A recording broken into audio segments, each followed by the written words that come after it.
우리 최선순 권사님이 그러면은 하시겠습니다. 예수 그리스도의 신부인 우리도 아담의 그 갈비뼈를 취해서 신부를 만들어 주신 것처럼 우리 또한 예수 그리스도의 그 십자가에서 창으로 찔린 그 옆구리에 물과 피가 쏟아지자 땅이 거룩한 땅으로 바뀌었다. 그 예수님의 그 물과 피가 땅에 쏟아서 거룩해진 땅의 흙처럼 우리 육신도 그렇게 거룩하게 이제 지음을 받았다. 이렇게 연결이 됐습니다. 그러면서 우리가 이제 하나님은 이런 방법으로 예수님의 신부들을 완벽하게 낳아주셨구나. 그 옆구리에 그거는 멜기세덱에게 아브라함이 11조를 드리는 그 장면에서 보면은 아브라함의 허리에서 레이가 있었다. 그 허리에서가 자손이 탄생된다라는 거를 연결이 되면서 예수 그리스도의 옆구리에서 물과 피의 씨로 말미암아 우리가 탄생됐구나. 옆구리에서 물과 피가 나오는 거, 아브라함의 허리에서 나온 거 이런 것들 굉장히 새로운 생각들이고요. 아담의 갈비뼈에서 하와가 나왔을 때에 아담하고 하와가 내 살 중에 살이요 내 뼈 중에 뼈라 완전히 하나가 되는 거죠. 하나의 의식으로 살아가는 거예요. 그것처럼 예수 그리스도께서 십자가에 물과 피를 쏟으면서 죽으셨을 때 우리가 그 예수 그리스도의 옆구리에서 나온 그 물과 피가 영의 씨인데 우리 속에 뿌려져 가지고 우리들한테 살려주는 영이 탄생을 하게 된다. 그러면은 아담과 하와가 하나가 된 것처럼 하나의 마음이 되어서 예수 그리스도가 우리한테 얘기하기를 아담이 하와한테 얘기하는 것처럼 내 살 중에 살이고 내 뼈 중에 뼈다 이렇게 이야기를 할 수 있는 것입니다. 그런 관점에서 우리는 예수 그리스도의 신부가 되는 거죠. 그 말은 예수 그리스도 하나의 의식 하나의 마음을 가지고 살아가는 사람들이 바로 우리들이다. 굉장히 깊이 있게 묵상을 잘 하셨습니다. 저는 이번 주 말씀 계속 읽으면서 진리라는 말씀이 나오는데 거기에 진리가 성령이라고 이렇게 깨달아져서 말씀에다가 진리 대신에 성령이라는 말씀을 내니까 이게 이제 그대로 해석이 되면서 목사님 늘 말씀하셨던 완벽한 수동성에 대해서 그것이 좀 알아지면서 성령님이 내게 말씀하셔서 말씀하시는 대로 살아가고 말씀하시는 대로 행하면은 이것이 완벽한 수동성이 되는 거구나 이렇게 깨달아졌고요. 그리고 오늘 만난 분하고 이제 이런저런 이야기를 하면서 자기는 성경을 수시로 이렇게 보는데 성경이 너무 어렵다는 거예요. 그 친구가 신앙을 갖게 된 지가 오래되진 않았어요. 오랫동안 만나면서 늘 말씀에 대해서 이야기하고 예수님에 대해서 제가 오랫동안 얘기했던 친구인데 이제 한 올 초부터 이제 교회를 좀 나가고 있긴 해요. 그래서 제가 이제 대구에서 가져왔던 책도 이렇게 좀 보라고 주고 이렇게 하는 친구인데 그 친구가 성경이 너무 어렵다고 그렇게 해서 제가 목사님이 학생들한테 가르치는 성경에 대한 전반적인 거 그 영상을 다시 보내주면서 이거 다시 봐라. 그러면 전반적인 것에서 나와 있고 그 다음에 이거 묵상을 이렇게 단락으로 나와 있는 그 부분을 이제 10번, 20번, 30번, 50번 이렇게 한 주 동안 그렇게 쭉 읽어봐라. 그러면은 제가 경험을 했던 것들에 대해서 이야기를 하면서 그 올라오는 생각들이 있다. 그리고 이제 나의 정체성이 내가 어떤 사람인지를 확실하게 알면 나한테 올라왔던 그런 부정적인 생각들이라든지 이런 것들에서 빨리 회복이 될 수 있다. 그런 부분에 대해서 이야기를 하면서 이제 그 친구도 고개를 끄덕끄덕하고 이제 그렇게 왔는데 이렇게 자신있게 내가 어떤 사람인가를 지식적인 알미 아니라 진짜 내가 그 사람 맞아 이렇게 되니까 누구를 만나더라도 그 부분에 대해서 내가 확실하게 얘기할 수 있는 사람이 됐다는 게 정말 너무 감사하고 행복한 것 같습니다. 너무 좋아요. 우리 집사님이 이제 그 세계를 알아가지고 이제 전도가 되기 시작하는 겁니다. 사람을 이렇게 붙여주는 거예요, 하나님이. 그러면은 저절로 나는 그냥 얘기만 하면 돼요. 지난 주일에 임수영 권사님은 대구에 있는 김 권사님 모시고 오는데 우리 교회를 소개하는데 내가 적극적으로 소개하는 게 아니고 기도를 한 거예요. 전도하고 싶은데 주님 전화가 오면은 제가 전하겠습니다 하니까 그래서 전화가 와가지고 전하는 이런 방식 이게 완전히 차원이 틀린 세계죠. 이제 완벽한 수동성이라는 것이 어떤 것인가 이런 것들이 알려지게 되고 내가 먼저 나가지 않는다는 거거든요. 내가 먼저 나가지 아니하고 성령님이 나한테 알려져가지고 성령님이 인도하시는 그 세계를 안다는 겁니다. 그렇게 되면 이런 것들이 돼요. 고차원적인 이런 영적인 세계에 기도하는 것들도 기도하는 대로 되고 하나님이 하시는 거예요. 이게 우리가 모르는 가운데 수많은 천사들이 막 그 일을 수행하게 된다 하는 것들을 우리가 알 수 있습니다. 그래서 우리 이명자 집사님은 이제 한 사람씩 사람 하나님이 붙여주시는데 붙여주시면은 그렇게 완벽한 수동성 그걸로 깨달음의 말씀 그냥 저절로 이렇게 자 흘러가도록 하시는 요걸 하시면은 계속해서 사람 붙여주실 겁니다. 또 바뀐 건 있어요, 목사님. 지금 여기 제가 묵상하는 말씀이 아니더라도 다른 말씀을 읽으면 그 말씀이 이렇게 딱 이렇게 보여주는 게 딱 있더라고요. 그 전에는 제가 말씀을 읽으면 그게 밋밋하게 흘러간다면 거기에서 딱 이렇게 잡혀지는 말씀들이 딱 있더라고요. 그러니까 예를 들면 제가 예수님을 믿지 않는 게 죄구나 이런 게 그냥 말씀으로 훅 들어오는 거예요. 읽으면은. 떠오르는 거죠. 네, 그렇게 이렇게 말씀이 이렇게 확 잡혀지는 것들이 있더라고요. 그러니까 묵상을 하지 않더라도 떠오르더라고요. 바로 떠오르는 거죠. 그냥 이렇게 쭉 그렇지. 읽어가더라도 읽어가더라도 그렇게 말씀이 이렇게 이제 새롭게 보이는 겁니다. 이게 눈이 네, 이제 그래서- 내가 하나님의 눈을 가지는 거예요. 그래서 이제 죄라는 게 믿지 않는 게 그게 너한테는 죄가 돼. 그것을 제가 깨달았기 때문에 믿는 누군가를 만났을 때도 그렇게 말할 수 있겠다. 그런 게 이제 하나씩 깨달아지는 것 같아요. 맞아요. 이런 묵상의 세계는요, 한번 이렇게 깨달아지잖아요. 그게 절대 안 없어집니다. 이게 내 재산인데요. 조금이라도 여러분들이 계속해서 묵상하시면서 그런 말씀들을 계속 축적해 가시면은 나중에 이게 쌓이면은 엄청 무서운 사람이 되는 겁니다. 이 세계를 좀 사람들이 알아야 되는데 그냥 모르고 다 믿음 생활을 하니까 10년, 20년을, 30년을 믿어도 그냥 거기서 거예요. 원래 30년 동안 깨달음의 말씀을 계속 쌓아왔다면은 30년 지나면 엄청난 그런 능력이 막 나타나거든요.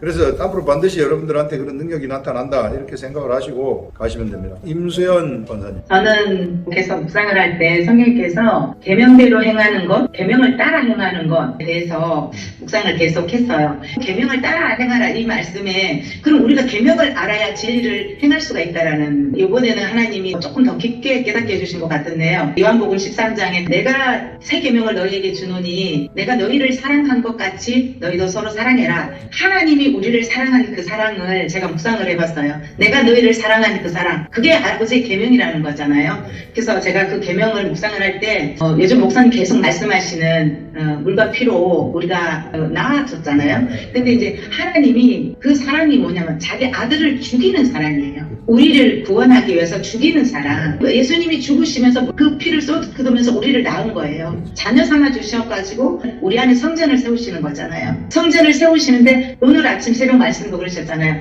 하나님 나라는 하나님이 세우신다고, 하나님이 건설하신다고 하셨거든요. 그 사랑이 결국은 하나님은 하나님 나라를 세우기 위한 계획이잖아요. 하나님 나라를 세우는 그 계획 속에 나라는 성전은 하나님이 지어 가시지만 아내로 교회로 탄생된 저는 가만히 있으면 교회가 세워지는 것이 아니잖아요. 우리가 머리는 하나이지만 지체는 각 마디마다 다 다르게 있는 그 지체가 한 몸이 되어서 예수님이 머리가 되어서 우리가 몸이 서로 연결하여 성전을 지어갈 때에 그러면 이 성전을 예수님 혼자 짓는 것이 결코 아니라는 거예요. 그러면 우리가 같이 지어져 가는데 예수님은 우리를 지어가시지만 우리는 거기서 건물을 짓는 걸 생각을 해봤어요. 건물 그 설계하시고 짓는 분이 연장 가져와라 그러면 연장을 가져와야 되고 또 옷을 가져와라 그러면 옷을 가져가야 되는 그 역할, 가져다 주는 역할. 또 이걸 갖다 주라면 갖다 주는 역할을 우리가 해야 된다는 거예요. 제가 하는 역할은 그건데 그 역할을 우리가 말씀을 통해서 깨달아 알았을 때 이 역할을 착실히 잘 할 수 있고 잘 했을 때 이 건물이 온전히 세워진다는 거예요. 그래서 이것이 진리를 따라 행하는 것이라는 걸 이제 계명대로 행하는 것이 뭔지 명확하게 깨달아지더라고요. 제가. 그래서 성령님은 모든 것을 가르치시고 알게 하시고 그 기름 부음을 받은 우리는 성령님이 인도하시는 대로 가야 되는데 우리가 말씀을 따라 행하지 않고 말씀을 알지 못하면 하나님의 사랑을 절대 알 수가 없잖아요. 그러니까 말씀을 알지 못하고 하는 사랑이 바로 육신의 사랑. 사람들이 돈 먹을 거 주고 옷 주고 뭐 친절 베푸고 하는 그 사랑인데 하나님이 원하시는 사랑 그 사랑이 아니라 그 사람이 믿음 안으로 예수님의 머리에 지체로 바로 세워질 수 있도록 하나님이 인도하는 사람. 내가 이걸 갖다 주고 저걸 나눠주고 이렇게 해라 저렇게 할 때 정말 온전히 순종할 수 있는 자. 이것이 진리를 따라 행하는 자고 이 진리를 따라 행할 때 하나님이 너무 기뻐하십니다. 저는 그렇게 깨달아요. 너무 잘 깨달았어요. 우리 목수가 있고 뒤에 따라다니는 데모도가 있잖아요. 우리 예수님은 카펜터, 우린 데모도. 그러니까 예수님이 집 지으신 주체시니까 예수님이 뭐 해라, 뭐 갖고 와라, 뭐 갖고 와라. 요걸 알아들어야 돼요. 요거 못 알아들으면 내가 짓는 거라고, 이게. 그러니까 요걸 알아듣기 위해서 우리는 뭘 해야 되느냐 하면은 말씀을 자꾸 늘어지는 거예요. 이걸 알아듣기 위해서. 주님 따라가는 거. 주님 따라가는 건 주님이 하시니까 되는 거죠. 이게 안 될 수가 없는 거예요. 사람들은 신기하게 생각을 하는 거죠. 다 사람들이 어떻게 생각하느냐면은 우연히 그렇게 될 수도 있다. 요거 우연이라고 생각을 해요. 절대 우연 아닙니다. 우리의 믿음이죠. 믿음이 그래서 작동된다. 이런 믿음의 세계를 여러분들 작동시키시라. 이런 비밀을 좀 알았으면 좋겠어요. 전 이걸 막 알려주고 싶은 거예요. 이게 알려주고 싶은데 사람들이 말을 안 들어요. 참 제가 안타까운 건 너무 말을 안 듣는다는 거야. 이게 어떤 한 분이 예전에 우리 교회에 나왔었는데 영적으로도 잘 알고 막 이렇게 뭘 잘 하는 거예요. 그래서 열심히 좀 묵상을 많이 하면 좋겠다 이런 생각을 했는데 갑자기 또 나오다가 또 막 집안에 사정이 생겼다 그래가지고 안 나오더라고요. 그러더니 또 어디 딴 데 이렇게 쭉 갔다가 그 다음에 이제 또 옛날 자기 교회로 이제 갔다가 그렇게 하다가 암이 걸렸어요. 이 가슴에 암이 생겨가지고 저한테 전화를 했더라고요. 어떻게 했으면 좋겠습니까, 목사님? 지금 암의 그 기수가 얼마나 돼요? 그러니까 그렇게 오래된 건 같진 않아요. 그럼 수술하면 없어지잖아요. 그래서 지금 다른 거 생각하지 마시고 절대적으로 다른 거 생각하지 마시고 빨리 날 잡아가지고 수술해야 됩니다. 퍼지기 전에 빨리 날 잡아가지고 병원 시킨 대로 해가지고 반드시 수술해야 됩니다. 이게 육적으로 나타난 것은 이미 속에서 다른 이상이 생겼기 때문에 그 티 나온 거니까 그거는 육적으로 다스려야 되고 그 다음에 내면을 다스리시라고 말씀 묵상하는 거 다스리시라고. 이 양반이 이 말을 안 듣고 막 기도하고 뭐 환상 보고 만나가지고 그러더라고. 하나님 나를 고쳐주셨다고. 이게 그 수술했어요. 그래서 수술을 안 한다 하더라고.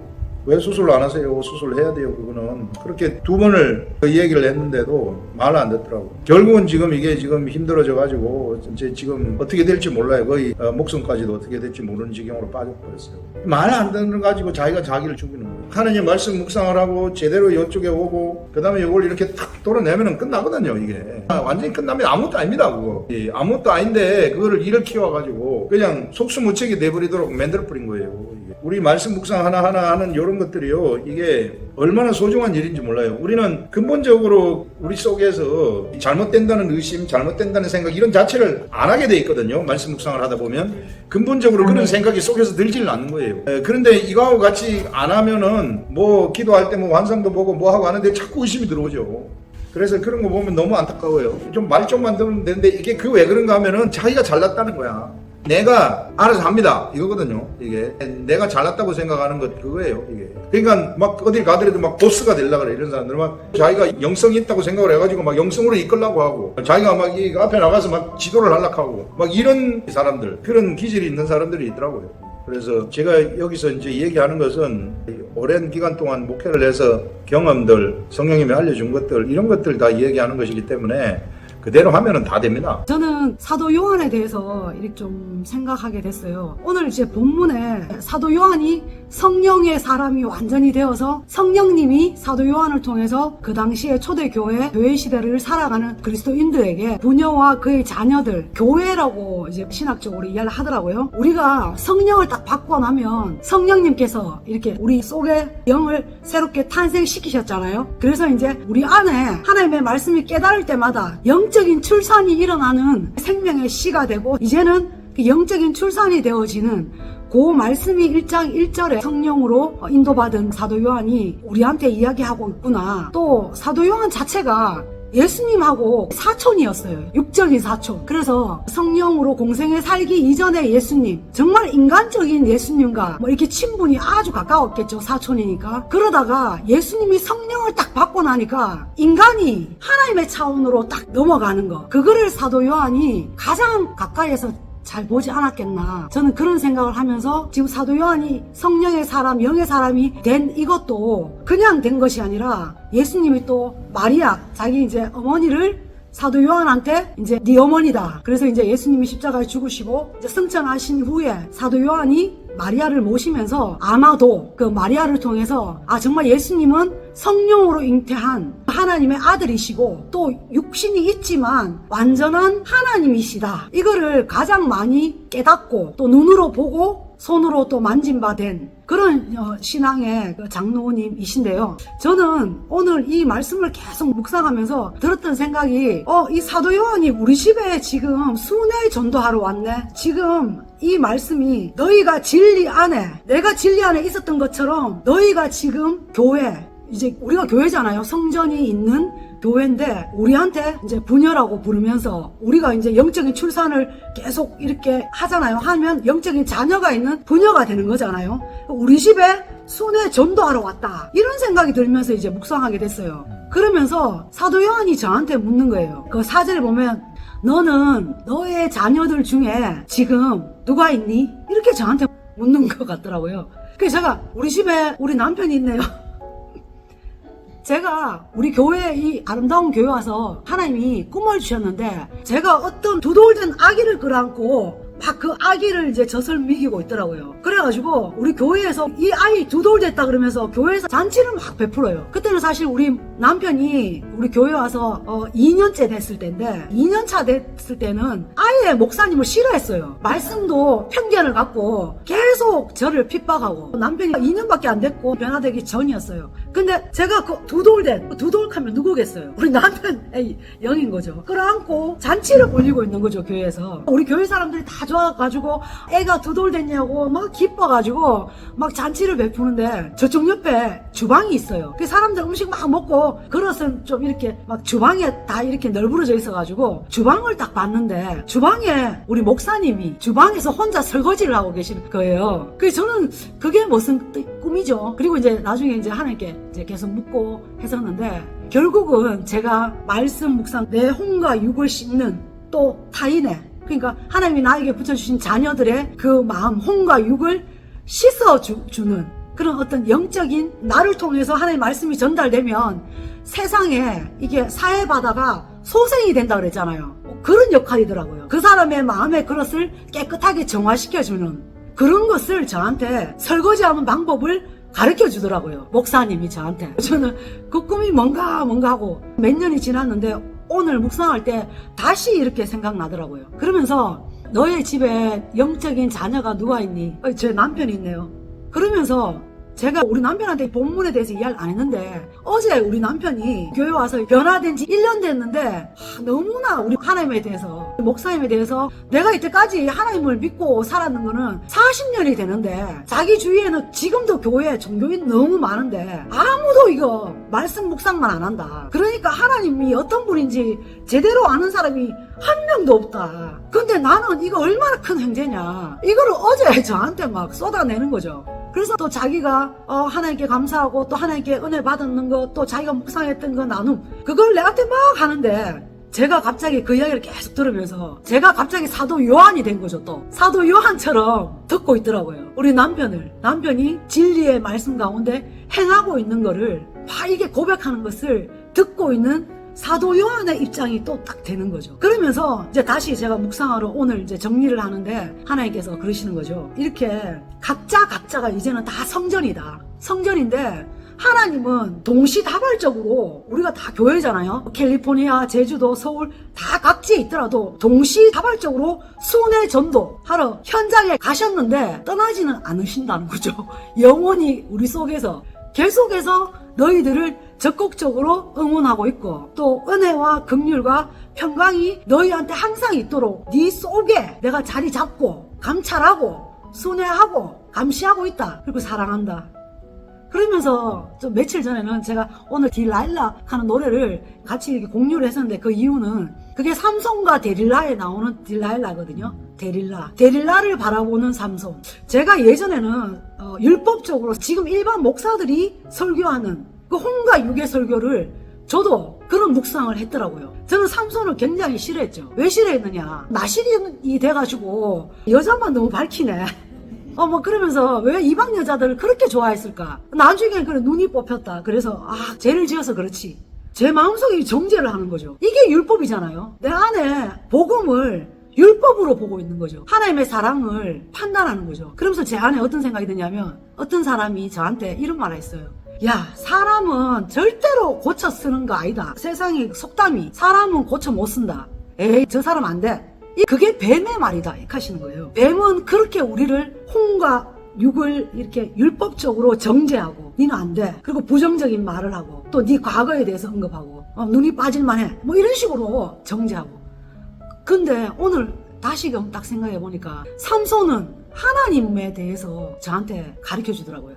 그 삼손이 이방 여자를 정말 사랑했지 않느냐. 삼손이 잘못한 게 아니라 그 하나님이 그렇게 그 이방 여인과 같은 네가 데릴라다. 그런 생각이 들면서 회개를 했었는데요. 네가 그런 죄를 지었어도 포기하지 않았잖냐. 근데 끝끝내 어떻게 했냐. 니카 내카 같이 죽자 이래 된 거죠. 삼손 그 최후가 보면 결국은 살았을 때 이방인을 죽인 것보다 죽어서 죽인 자가 더 많았더라. 그게 예수님의 그 사랑이 거기에 내포되어 있는 거, 그거를 제가 느끼게 됐어요. 나를 고칠 수 없으니까, 사람은 고쳐서 못 쓰니까, 그 사람하고 니카 네카 같이 죽자. 이래가지고 예수님도 죽고, 그래서 이제 새로 탄생시킨 거죠. 예수님 부활하신 그 능력 때문에 나를 다시 또 살린 거죠. 그러니까 이게 얼마나 큰 사랑이냐. 그래서 저는 삼손을 통해서 저는 완전히 180도 바뀌어진 그 하나님의 복음을 생각하게 됐고, 또 제가 율법적으로 판단한 그 복음이 있는데 이삭도 눈이 멀었는데 그 다음에 야곱도 눈이 멀었다 나왔거든요. 그게 이제 오늘 다시 생각나는 거죠. 하나님이 정말 너무 사랑하니까 네 모습 그대로 죄 있는 네 모습 안 본다. 오직 이제 그 포도주에 눈이 서려 있는 정말 사랑스럽게만 바라보시는 그런 그 하나님의 사랑. 어떤 것도 눈 감고 나는 못 봤다 이런 거. 그래가지고 저는 그 이삭도 눈이 어두웠다. 그리고 야곱도 눈이 어두웠다. 그리고 삼손도 그랬었다. 이 모든 게 하나님의 정말 그 큰 사랑. 니카 네카 같이 죽자. 그래야 네가 새롭게 태어나서 이제는 선악과 다시는 먹지 않는다. 이제 생명나무만 먹을 수 있다. 그래서 그 하나님의 사랑이 그 처음부터 우리가 가진 것이라. 그리고 6절에 보면 처음부터 들은 바와 같이 그 가운데서 행하라 하는 게 바로 그런 하나님의 사랑 때문에 내가 새롭게 탄생되어서 처음에 그 에덴 동산을 제가 요즘 정말 살아가고 있고, 제가 그 일곱째 날 안식에 정말 오늘도 내가 살고 있다 이런 게 절실하게 진짜 이거 홍과 육까지도 이제 느낌이 오더라고요. 그래서 너무 감사했습니다. 참나하게 성령님이 알려주시는 사랑이 어떤 것인가 하는 이런 것들 우리들한테 얘기했습니다. 우리가 하나님 말씀 묵상을 하게 되면은요, 이 바로 현장의 세계 속으로 가는 거예요. 사도 요한이 말하는 그 세계 속으로 우리가 들어가가지고 사도 요한하고 같이 대화를 하고 그런 것들이 막 감지가 되는 겁니다. 영의 세계 속으로 들어가게 되면. 그래서 영의 세계는요, 공간과 시간을 다 초월해요. 이 사람들, 사도 요한 이런 사람들 죽은 자들이 아니에요. 다 산자들이에요. 이 산자들의 세계입니다. 산자들이 말한 이 말은 절대 없어지지 아니하고 살아있어요. 살아있기 때문에 우리가 영의 세계 속으로 들어가서 집중을 하고 묵상을 하게 되면은 이 사람들하고 같이 바로 옆에서 얘기하는 것처럼 감지할 수 있는 그런 세계, 그런 느낌이, 그런 감지가 되는 그런 때가 옵니다. 그래서 성령님하고 동행을 하시라는 것이죠. 우리는 이 자꾸 죽은 자를 나로 착각을 하는데 이 죽은 자는 이제 죽었어요. 없어졌어요. 그게 자꾸 나한테 뭐이 안 된다, 의심을 가져다 주고 뭐 이런 것들인데 그거는 내가 아닙니다. 내 속에 있는 나는 진짜 하나님의 아들이에요. 진짜 하나님의 아들이기 때문에 엄청난 권세를 가지고 있는 거예요. 그래서 우리 형제들, 우리 아버지, 우리하고 같은 가족들이 이 속에 전부 다 앉아 있어요. 이 속에 있기 때문에 이 가족들하고 친해야지. 육의 가족들하고 친해봤자 소용없습니다. 이게. 그래서 여기 가족들하고 들어가가지고 이 속에 영으로 세계 속으로 들어가가지고 같이 대화하고 같이 친해지면은 현실의 세계 속에서 엄청난 능력의 삶이 우리들한테 나타나게 될 겁니다. 아멘.